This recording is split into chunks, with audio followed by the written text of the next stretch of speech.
мына ми деген нәрсе бар ғой, мына ми.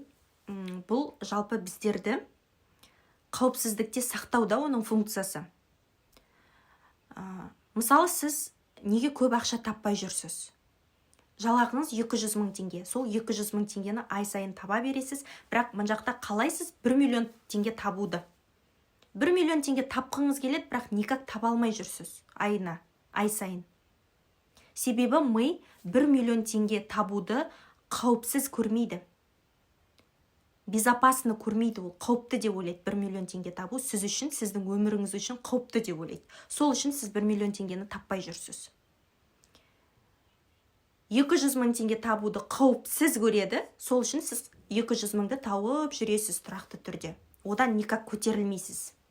Сол үшін миға түсіндіру керексіз. 1 миллион теңге табу, ол қауіпсіз екенін түсіндіру керексіз да.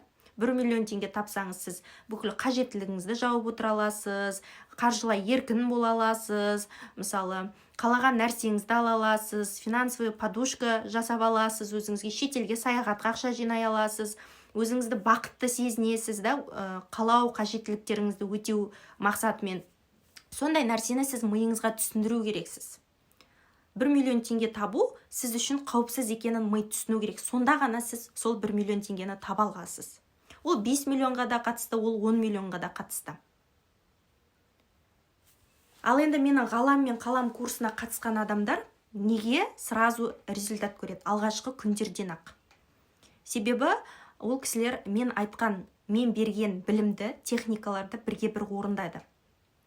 Жүйелі түрде күнде жасаңыз дедім, жасады, результатын көріп жатыр. Мына Instagram парақшамда видео отзыв жіберген ханымдар сол ғалам мен қалам курсыма қатысқан жандарда. Біз мимен жұмыс істейміз да, о жақта.